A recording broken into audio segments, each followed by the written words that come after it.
Assalamualaikum warahmatullahi wabarakatuh. Kami dari kelompok 4B Indralaya yang beranggotakan saya Pratama Setiawan dengan NIM 0610 1282 1260 46 dan rekan saya. Perkenalkan, nama saya Ninda Putri dengan NIM 0610 1282 126042. Dan saya adalah Jaspira dengan NIM 0610 1282 1260 40. Berikut ini adalah video dari kelompok kami mengenai bioenergetika, bagaimana makhluk hidup memanfaatkan energi.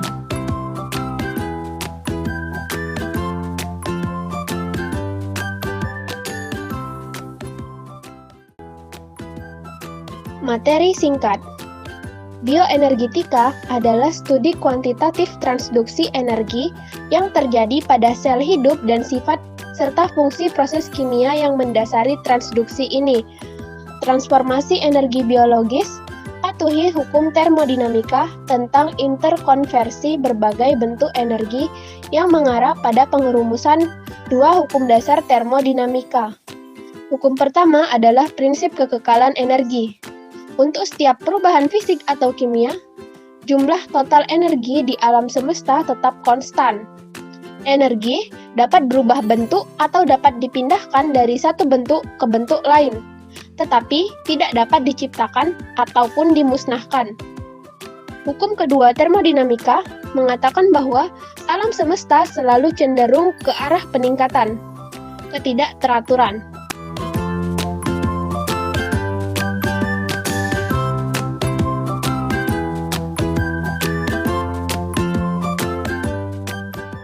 Secara istilah, metabolisme merupakan proses kompleks yang melibatkan berbagai jalur lintasan reaksi kimia.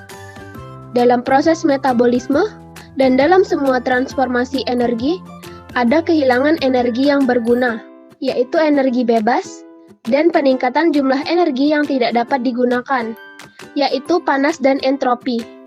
Katabolisme adalah fase degradasi metabolisme di mana molekul nutrisi organik diubah menjadi produk akhir yang lebih sederhana, seperti asam laktat, CO, dan NH. Jalur katabolik melepaskan energi.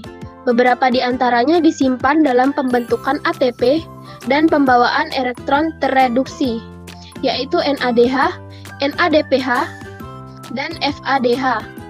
Sisanya hilang sebagai panas. Dalam anabolisme juga disebut biosintesis. Prekursor kecil dan sederhana dibangun menjadi molekul yang lebih besar dan lebih kompleks, termasuk lipid, polisakarida, protein, dan asam nukleat. Reaksi anabolik memerlukan energi umumnya berupa potensial transfer gugus fosforil ATP dan daya produksi NADH, NADPH, dan FADH2. Jalur katabolik memberikan energi kimia dalam bentuk ATP, NADH, NADPH, dan FADH. Pembawa energi ini digunakan dalam jalur anabolik untuk mengubah molekul prekursor kecil menjadi makromolekul seluler. Beberapa jalur metabolisme linier dan beberapa bercabang, menghasilkan beberapa produk akhir yang berguna dari prekursor tunggal atau mengubah beberapa bahan awal menjadi suatu produk. Secara umum, jalur katabolik bersifat konvergen dan jalur anabolik divergen. Beberapa jalur bersifat siklik. Satu komponen awal dari jalur tersebut diregenerasi dalam serangkaian reaksi yang mengubah komponen awal lainnya menjadi produk. Baiklah, yang pertama itu ada energi bebas. Energi bebas atau Gibbs G menyatakan jumlah energi yang mampu melakukan kerja selama reaksi pada suhu dan tekanan konstan. Delta G sama dengan delta H ditambah T delta S, di mana G adalah perubahan energi bebas Gibbs dari sistem yang bereaksi. Delta H adalah perubahan entalpi sistem, T adalah suhu mutlak, dan delta S adalah perubahan entropi sistem. Hukum kedua termodinamika menyatakan bahwa entropi alam semesta meningkat selama proses kimia dan fisika, tetapi tidak mengharuskan peningkatan entropi terjadi dalam sistem reaksi itu sendiri. Singkatnya begini, organisme hidup mempertahankan keteraturan internalnya dengan mengambil energi bebas dari lingkungan dalam bentuk nutrisi atau cahaya matahari dan mengembalikan ke lingkungan dalam jumlah energi yang sama seperti panas dan entropi. Sel adalah sistem isotermal yang berfungsi pada suhu konstan.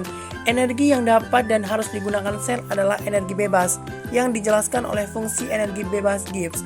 G yang memungkinkan prediksi arah reaksi kimia, posisi keseimbangan yang tepat, dan jumlah kerja yang secara teori dapat mereka lakukan pada suhu dan tekanan konstan.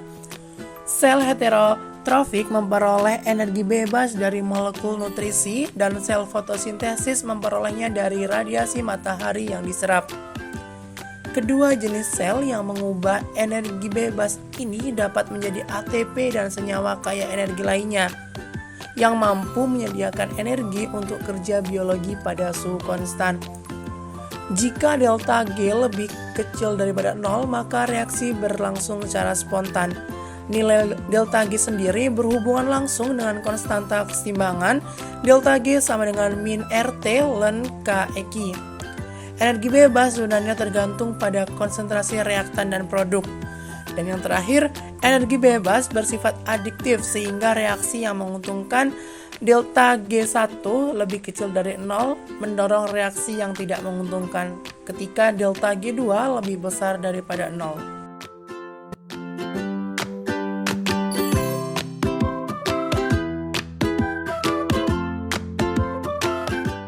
Adenosin trifosfat ribonukleotida adalah sumber energi sel. Hidrolisis ATP sangat eksergonik karena memperkecil tolakan elektrostatik antara muatan negatif fosfat. Fosfat anorganik dapat distabilkan dengan hibrida resonansi. ADP2- dapat terionisasi dan produk lebih larut daripada reaktan. Karena hidrolisis ATP sangat menguntungkan, yaitu energi bebas kurang dari 0, ATP dapat mendorong reaksi yang tidak menguntungkan, yaitu ATP melakukannya bukan dengan memanfaatkan energi hidrolisis, melainkan melalui penggabungan transfer kelompok.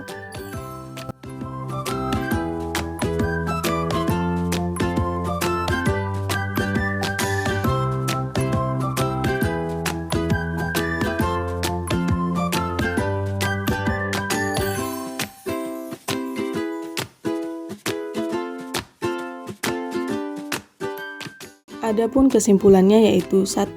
Bioenergetika adalah studi kuantitatif transduksi energi yang terjadi pada sel hidup dan sifat serta fungsi proses kimia yang mendasari transduksi ini.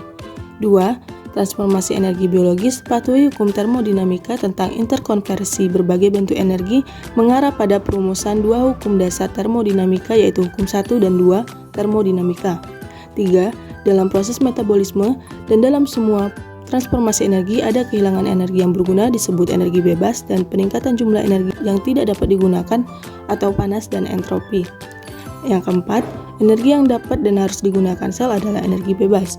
Yang kelima, jalur katabolik memberikan energi kimia dalam bentuk ATP, NADH, NADPH, dan FADH. Pembawa energi ini digunakan dalam jalur anabolik untuk mengubah molekul prekursor kecil menjadi makromolekul seluler.